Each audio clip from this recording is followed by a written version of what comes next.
are Locked On Spurs, your daily San Antonio Spurs podcast.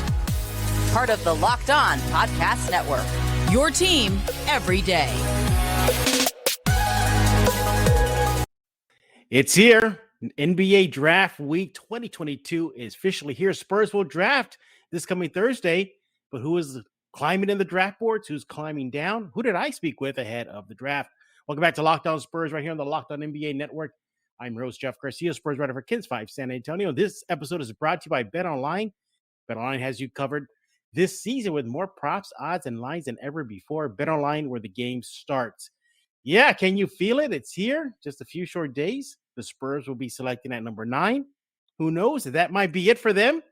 Trading away 2025. But if not, they do have the 20 and 25th pick and a second-round pick. So names are being thrown out there. Players are being interviewed. Players are revealing what the Spurs said in interviews and workouts. We're going to see how they are stacking up, what our guest feels about some of the names that are rumored to be on the Spurs big board, and much, much more, including I'm going to be in the hot seat. Locked On Spurs finished their Locked On NBA mock draft, and the picks are in. How did I do? Well, let's just say James Pledger is probably not going to take any mercy on me. Yes, he is back, everybody. San Antonio Sports Stars' very own James Pledger. Follow him on Twitter at @IamPledger. James, can you please take it easy on me when we look back at how I did in the mock? No promises. How's that? All right, I'll take that. But how you doing, though? I'm good, man. How are you doing? Man, it's exciting. Just a few short days. It's here. I know. It's here. I took the week off, like Thursday, Friday, Saturday. Like I took off. I'm so pumped about this draft. I needed the days off just to enjoy it. You know, we expect them to keep number 9. Now, before we go into that and some of the names that I've spoken to, they have 3 picks. Are you still in that, I guess, platform of they're not keeping all 3? Yeah, I just find it so hard that they would keep 3 draft picks, which you have to commit money to, and not even 3. It's 4 draft picks if you throw in 38 as well. Right. But I just find it so incredibly hard that they would add 4 rookies to a team which doesn't have a lot of space for 4 rookies. You look at Josh Primo and Keldon Johnson, Devin Vassell, DeJounte Murray. Sure. Primo. Yeah, I mean, sure, they're probably going to lose Lonnie in free agency, but that's about it, I think. I do believe they keep Trey Jones, who showed well late last season. I don't see a lot of space for 4 rookies with anything other than 9 actually contributing this year. Let's talk about number 9. Like I said, everybody kind of suspects the Spurs are going to stay at 9. You know, there's not really much talk about them moving 9, but most mock drafts have the Spurs picking a big, either Williams or Durant or whatnot. Are you still on that? Are you still best available? You know, where do you see the mocks pointing the Spurs radar to, and who would you pick? It's on maybe your board if that player's name is still on the board come Thursday night. Oh God, I start looking at this draft, and Mark Williams I'm really high on. I think he's somebody that's climbing the board, in my opinion.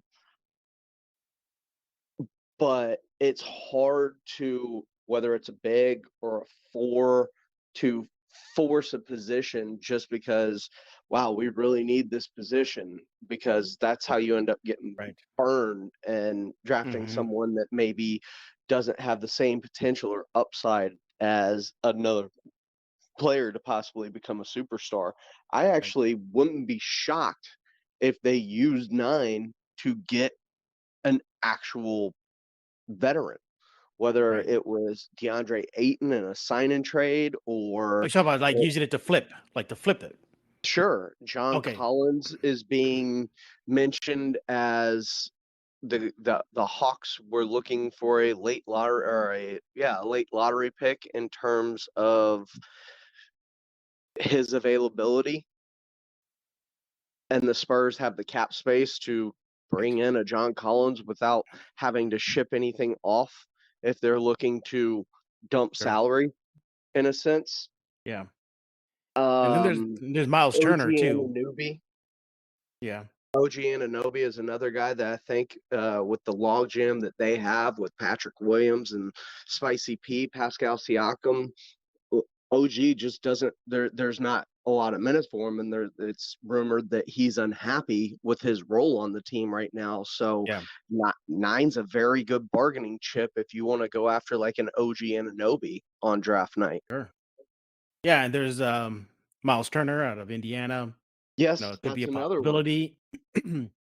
There's also rumblings out there that the Spurs want to move up in the draft and get Keegan Murray. There's just going to be so much movement. Yeah, I mean, That would you're be saying, James? awesome, by the way.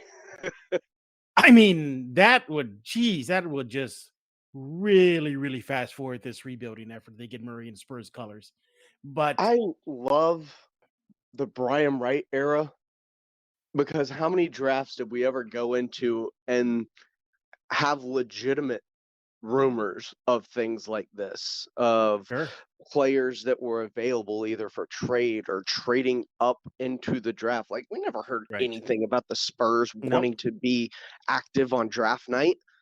nope.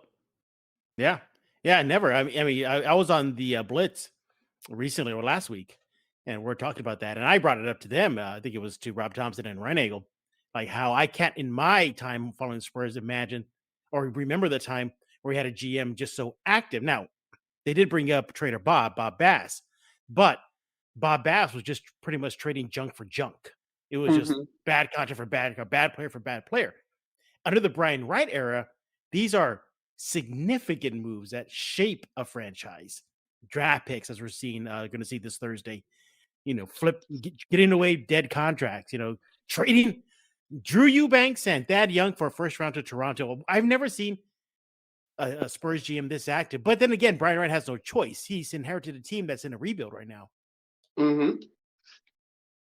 And he's doing what you would expect somebody that's in a team with a rebuild to do, which is Right. shake up the roster a little bit. A fan favorite like Derek White was sent packing for what it has now turned out to be pick number 25, and Sure. another young piece in Romeo Langford, whether he is a long future part of this team or not. It was something that if it worked, you got a very young upside type player that they took in the first round of the draft a few years ago. If it doesn't, then Mhm.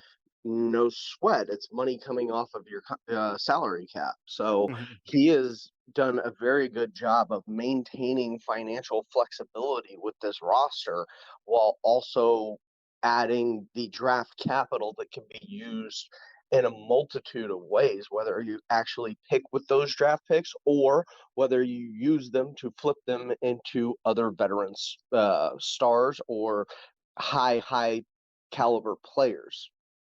Now you mentioned Keegan Murray. You mentioned Williams, obviously Duran. Is there anybody else on the James Pleasure draft board that you wouldn't mind seeing the Spurs select? I like Johnny Davis. He's a walking bucket. Mm-hmm. I think Johnny Davis is Shaden Sharp is interesting because I know the Spurs have been talking with him recently, thanks to your fine Mm-hmm. reporting. Thank you. And man, that's just interesting. A guy who didn't play basketball last year was supposed to be at Kentucky and would be in all thoughts a huge high upside type player, but there's just the question mark of what's his character, Mm-hmm. what's his uh, game look like, not having seen it playing on a high level at Mm-hmm. Kentucky where he was supposed to play this past season. I'm just intrigued by Shaden Sharp for the most part. Yeah.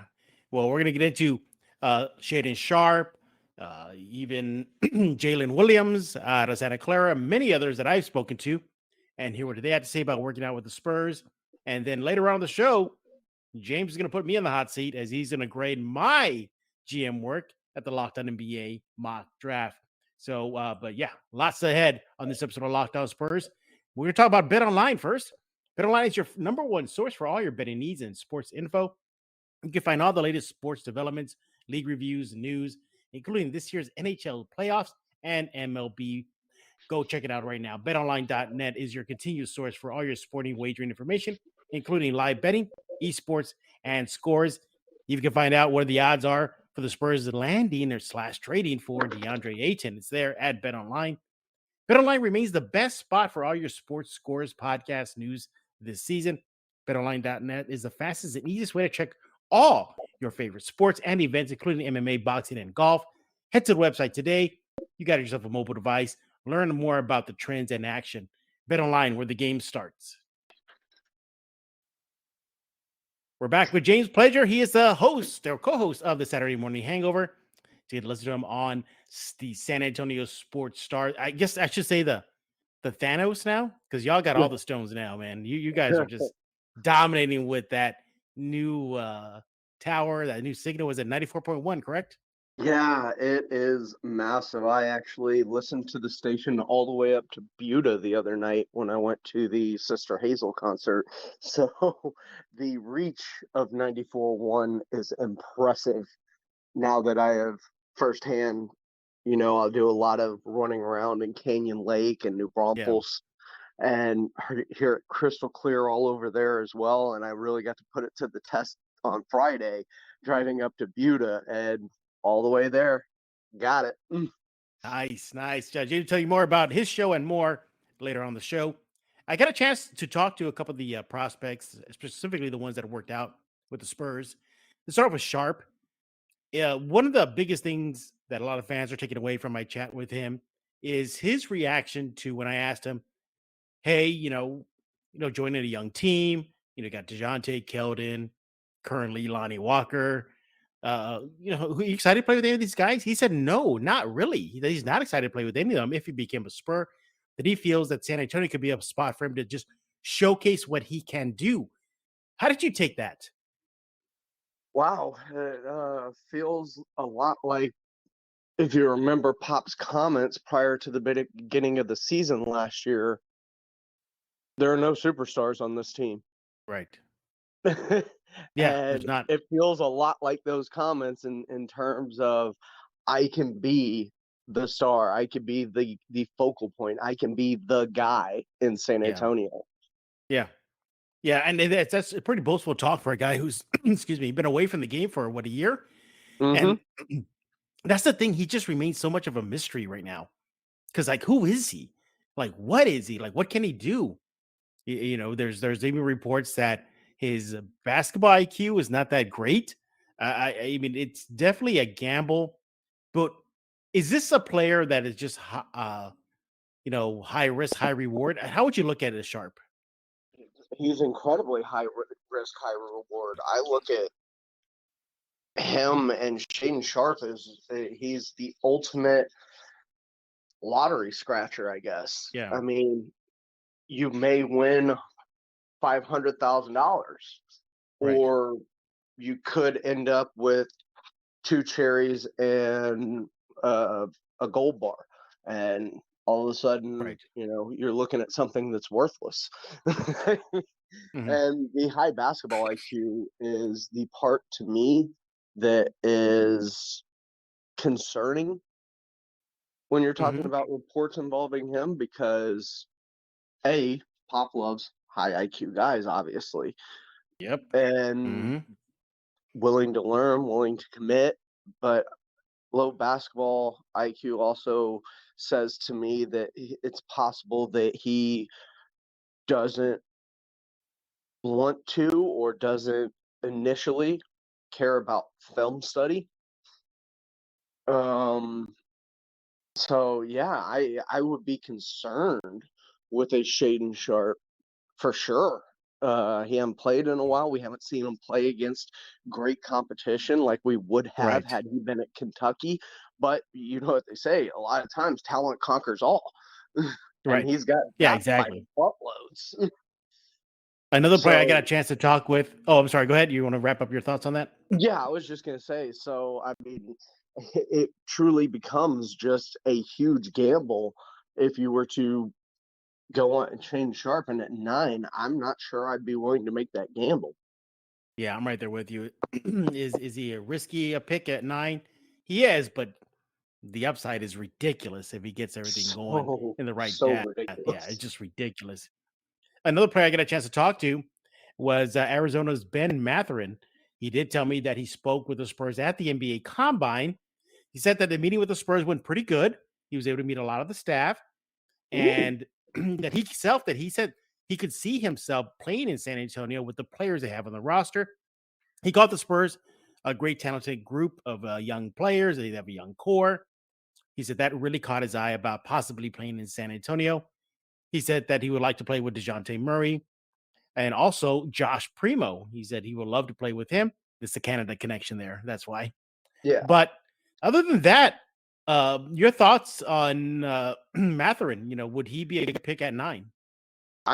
If Matherin's there at 9, you may run or sprint up to the podium. Benedict Mathurin is extremely good off the dribble, off the ball, with the ball in his hands. It doesn't matter. I see shades of, dare I say, Damian Lillard in him.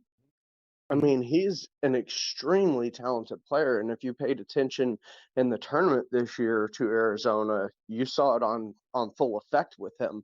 He is a bucket getter. He just knows how to, whether it's get into the paint, create for himself, shoot from the perimeter, or even get to his teammates involved. He kind of does a little bit of everything, and I really do like Benedict Mathurin. I don't know if I've expected him to be at 9 or not, or if I've just Right. kind of expected him to go in the 6, 7, 8 area.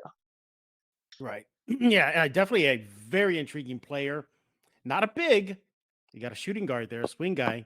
Interesting. A common thread you're going to notice here is that a lot of the players that I've spoken with are all swing guys, shooting guards, not necessarily bigs, but maybe that'll change ahead of the draft with some more player interviews scheduled with So, myself have and any of the prospects that you've spoken with, Jeff, been Jaden Ivey-ish?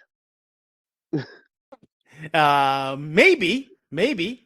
No, Um, no, I'm just wondering because of the comments that he doesn't want to go to Sacramento and has made it oh very well yeah. known. Yeah, Has no, anybody been like, nah, I'd hate nobody. to go to San Yeah, Antonio? yeah, nobody that I've spoken to yet has said that. But one other player I got the chance to catch up with was Santa Clara's Jaylen Williams. Now he could be there for the Spurs at 20 or 25, 6'6", 195-pound guard. Here we go again. 7'2" wingspan, shot 40% from the 3 line with the Broncos last year. Good catch and shoot guy. Some of the stuff I got to talk to him about. Interviewing with the staff, but he said he interviewed with Coach Pop. He said that was a really Ooh. cool experience. He said that it was a good workout with the Spurs. He said it now. He said he feels like he had a really solid workout. It's kind of up in the air. And then he also pointed the fact that DeJounte Murray is really a big draw for him. The idea of playing with him. Said they have a lot of similar games, similar metrics. He said that will be fun. Your thoughts about Jaylen Williams possibly at 2025 for San Antonio? I mean, it's a project. I like him. Yeah. Extremely lengthy, like you mentioned, 7'2" wingspan, Yeah. despite only being 6'6". But you imagine a grouping of players that would consist of whether it's whether it's Williams, DeJounte, Vassell, like the length of that backcourt would be if you were to stick him at Ridiculous. Yeah. possibly the 3. Oh my goodness. Yeah. That'd be ridiculous. That'll just be ridiculous if they were to, get him in tow. But again, a common thread here. A lot of shooting guards, very little bigs. But then again, maybe this week, if I get a chance to catch up with Jaylen Duren, I'll ask him, hey, did you work out with the Spurs? We'll see what he has to say. One other player before we hit the break is that I spoke to was Marjan Beauchamp. I think that's how you say his name, Oh Beauchamp. yeah, Marvin Beauchamp. Yeah, I got a chance to talk with him. His article, my interview with him, should be up already on kids5.com/Spurs. This guy wouldn't stop glowing about playing for the Spurs. I mean, that first of all, way before this draft process even started, I'm talking about during the Ignite season, he made it very clear that playing for San Antonio is something that he always wanted to do. He actually said to me, James, that the Spurs workout was his best workout that he had in this whole process. He got to talk with Coach Pop, sit with the staff. He said he can see himself there. It's a great environment, and he feels like the energy in San Antonio was positive. And he also liked the fact that he's also from Seattle, in the Seattle area, and he saw DeJounte Murray's development, and he said he hopes the Spurs can do that for him as they did for DeJounte. But there's a guy that's made it very clear that he loves San Antonio is Beauchamp. Hold your thoughts on that. We'll get your thoughts as soon as we come right back from the break, right here on Locked On Spurs with James Pledger of the San Antonio Sports Star. We're back with James Pledger. He is right here with us on Locked On Spurs. Follow him on Twitter at @IamPledger, and he's about to give us his thoughts on Marjan Beauchamp and my chat with him. An intriguing player, possibly could be a 2025 pick, huh? Yeah, I do like me some Marvin Beauchamp. I think he is another one of those guards that is intriguing later in the draft, playing for the G League Ignite. He is developed against players that you would see, in the NBA, whether they're roster hangers on or people in the G League already, especially with the Ignite team. He and Jaden Hardy are two guys that I really, really like off that Ignite team. So Marjan Beauchamp, you mentioned the Seattle connection, and it'd be nice for him to catch up with DeJounte Murray and add to that backcourt with maybe a little bit more of a scoring punch because 6'6" probably plays the 2-3 off ball. Played with Jaden Hardy and Dyson Daniels. I mean, he's a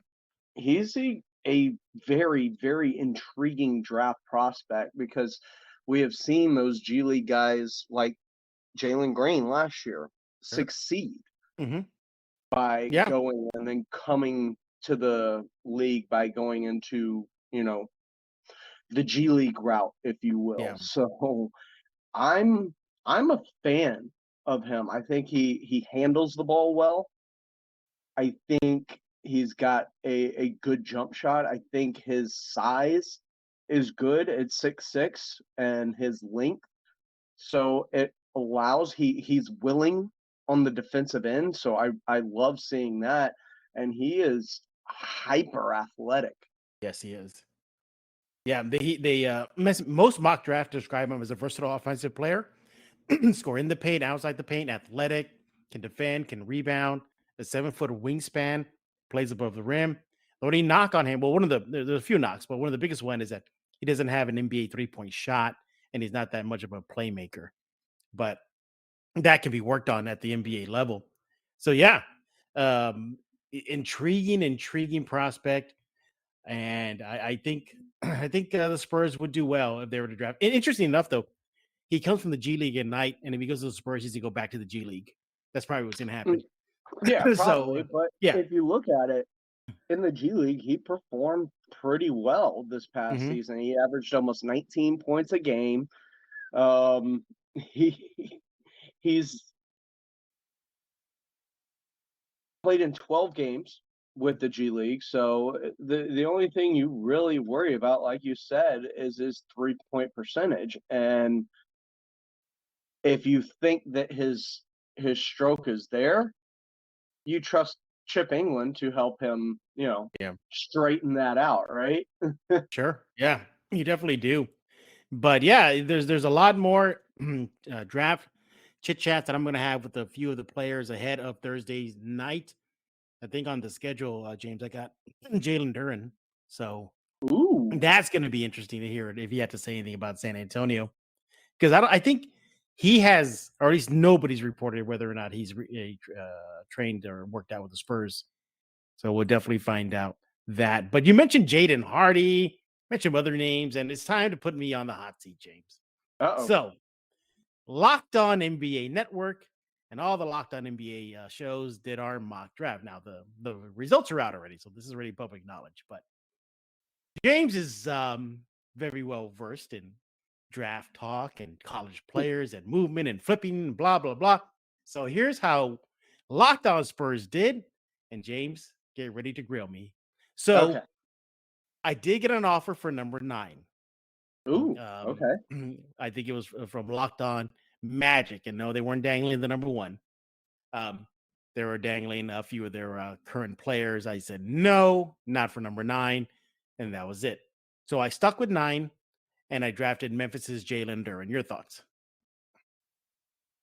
I mean, it's what a lot of mocks have the Spurs taking just because they want to see a athletic big. I'm not as high on Jaylen Duren as most. I think I prefer Mark Williams if we're going to go that route. 7'2", lean, strong, huge wingspan. I'd like to know who else was available around 9. But I mean, it's where most people have him being taken is 9 with San Antonio, so it's hard to knock it. It's just not my favorite pick, and I think I'd be a little underwhelmed if Jaylen Duren was the pick on Thursday night. Yeah. I would much rather see maybe it's trading up for Keegan Murray, maybe it is Ben Mathurin, who you got to talk to this week, Johnny Davis, Jeremy Shohan. Like, there's a bunch of people that I would probably take ahead of Jaylen Duren, but I understand the need and his potential upside. But he didn't dominate at Memphis in the AAC. And that's, you're talking about potential. And if you bring in Duren, he may spend time in the G League. Because if he's struggling at Memphis, what do you think the NBA is going to be like for him? Yeah. Ahead of that number 9 pick, the Pelicans, Locked On Pelicans, took Jeremy Shohan out of Baylor. The Blazers at 7, they took Mathurin, Arizona. Wow. And the Kings took Keegan Murray out of Iowa. After my pick, let's see, Duren, the Wizards took AJ Griffin, and the Knicks took Dyson Daniels, Locked On Knicks, and Locked On Thunder took Johnny Davis. He was at 12. He was still sitting on the board. So, and then your guy, Mark Williams, went 13 to the Hornets. So he was on the board still. But let's continue on how I did at the Locked On NBA Ultimate Mock Draft, which is already up and out already. So now it gets a little interesting. So Locked On Hornets approached me to do a Locked On trade. And I said, look, I got to get rid of these one or two of these picks, these 2025, or if I can move up, that'd be great. So we did a deal. I traded away the 20th pick to Locked On Hornets. Okay. As well as Jakob Poeltl. In exchange, they gave me number 15, obviously. And I always forget his name. What is his name that plays for the Hornets? Oubre. Kelly Oubre. Okay, Kelly Oubre. And with number 15, I took out of Serbia Nikola Jokic. Your thoughts? I love Jokic. Jovic is one of my favorite prospects in this draft, actually. He would be stoked because you get a guy that can develop, that played out of Serbia and has played professional basketball. He's 7-footer, 6'11", something like that, with Crazy handles, handle. Yeah, a wet crazy jump handles. shot. Like, he is the 4 that you wish you had. Yeah.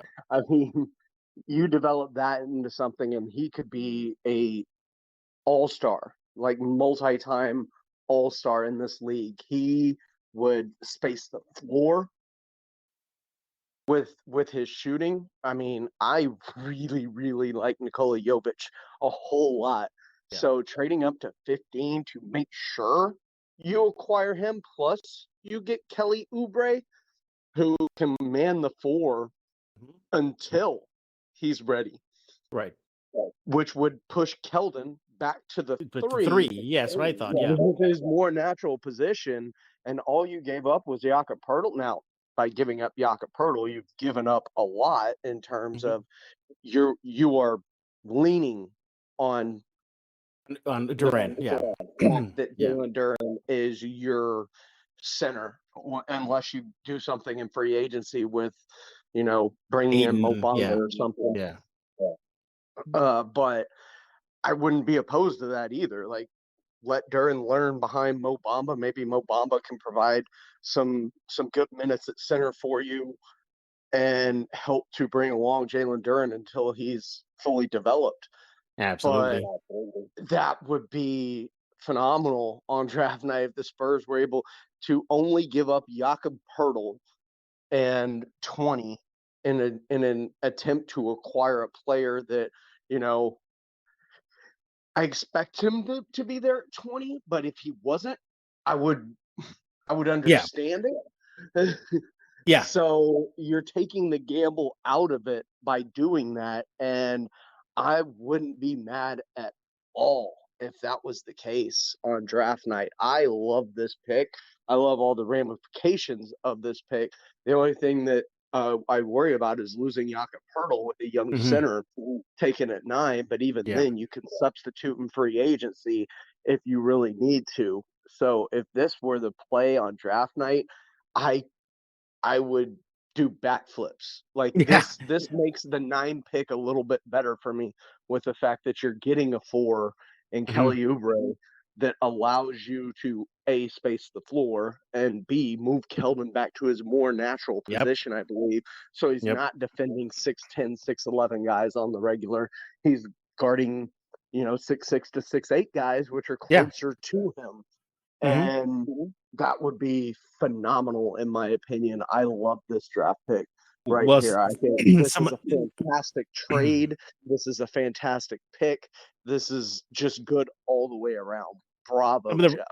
Thank you very much. Some of the reaction from the other Locked On hosts after I make the deal and I selected Jovic, whereas, like that, very exasperated. Like, of course, even the teams that were just behind you, at 15, that were hoping that they were going to get them. Yeah, the collective gasp, like, no. And then finally, James, with the I couldn't move 25. Nobody was no takers, but I stuck with it. And Locked On Spurs and the Locked On Ultimate Mock Draft selected out of the G League Ignite Jaden Hardy. Your thoughts? I really like Hardy. I like Hardy even more than I like Marvin Beauchamp, who we talked about earlier. Hardy is an Ignite player that has a ton, and I mean a ton, of upside. So he could just be an incredible lottery ticket, if you will, for the San Antonio Spurs. He could play next to DeJounte Murray at some point. He could play behind DeJounte Murray and be the leader of that second unit, kind of the way we always wanted Derek White to be. And be the leader of that second unit. But he's, a 6'4" bouncy guard. He can shoot the lights out. averaged almost 18 points a game, I believe, has explosion, knows how to get to the rim. Right. The one thing you worry about with him is 3-point shooting, Mm-hmm. but hopefully there's something there that they can, refine, as he was Sure. only I want to say he was like 26, Right. 27% from Look at three it. this Look at past season. Keldon with the work with Chip. I mean, he just Hmm. blossomed second half of the season last year. So Yeah, you and Jaden Hardy with Chip. Yeah, it might be a good match. but he's a guy that you can put him at the 1, you can put him at the 2, and he is upside. He is entire upside. I don't expect to get a whole lot of contributions from him this year, probably. Right. But at 25, I'm not looking for immediate contributions from a player. So I'd be just fine with Jaden Hardy at 25, whether it was him or even Beauchamp, like any of Mhm. those players, any of those players off of the G League Ignite, because they're very, very talented players. Yeah. And I believe that they have a chance to really become something. And they're used to playing against G League players right Yeah. now, so it wouldn't be a big transition for them. Yeah. A guy that I had on my big board at 25, and I was getting excited because he was still on there. But at 24, the Locked On Bucks took him, and that was Ty Washington. He went just right before Okay. 25. Some guys ahead of Locked On Spurs 25th pick, Blake Wesley, Notre Dame went. Okay. Marjan Beauchamp, he went 17 to your team, the Rockets. Oh, So the wow. Locked On Rockets took Beauchamp at 17. Who'd they take at 26? They took Or was this before the trade? this was before the trade. Yeah, Okay. yeah, Okay. yeah, Because they now, much like the Spurs, the only two teams with 3 draft picks in this year's yeah. draft. Exactly. We didn't do this. We didn't do a second round. We just stuck to the first round. But guys that Oh, went so you don't after, have a 38 for me? no, don't have a 38. No, we only stuck to the first round. But guys that went after Hardy, Christian Braun went 26. Okay. Kansas, Walker Kessler, Auburn went 28 to the Warriors. Mm-hmm. And then the Grizzlies at 29, they took Kennedy Chandler out of Tennessee. So yeah, well, before I get my thought, okay, time for you to grade me. Grade me, pluses, minuses. How did Locked On Spurs do in the Locked On NBA Ultimate Mock Draft? Like I said, I love the Jaden Hardy pick at 25. Trading up and the value you got for Jakob Poeltl in 20 is incredible. The player you selected, I would give an A+ to. Jaden Hardy at 25, I would also give a high A to. And I do think Jaylen Drummond Yeah, has the that's bothering you a bit. possibility. You're It does. you're on the It fence with that. bothers me, but it doesn't, because it feels like chalk. I'm seeing everyone project him Yeah, there. He's just not my favorite guy. Like, if you're talking about a bouncy athletic big, I just prefer Mark Williams. That's just me. mhm. So I would give that draft either an A- or a B+. Like, Okay. it's an incredibly good draft, especially when you take into account that you added Kelly Oubre, Right. so that if Jovic can play, great, immediately, and I think there's a spot for him on this roster, but he's not forced to. Right. So you can play Kelly Oubre at the Your 4. Ubre's your safety net in case he needs Yeah, more time to cook. Yeah. and you can just move Keldon over to what I believe would be his more natural position at 3, and I'm extremely excited about this. And like I said earlier, the free agency is a little more than a month away after the draft. So Yeah. if you don't know if you can trust Jaylen Drummond yet to be the guy, the big, maybe he plays, backup minutes, or he splits Mhm. evenly, and they go out in free agency and address the big, whether it is Mo Bamba or DeAndre Ayton or whoever it may be, and they address their big that way. And if it allows Jaylen Duren to, I don't want to say cook, but not have to be put in a position where he is the future of that position for the Spurs immediately. Right. And so much isn't thrust upon his shoulders to where he does have time to develop and learn, because he looks like he's going to need to after watching his Memphis tape. Absolutely. James, thank you for hopping on Locked On Spurs to grade me. Thank you for appreciating the moves I made. Obviously, Spurs fans are probably going to be upset that I moved Jakob. It's because I think there's still that fandom in them. But sure. Hey, you move up to get Jovic. I think it's a good move. We're running out of time, James. Why should fans go to the Star? I mean, it feels like you guys are just doing everything now.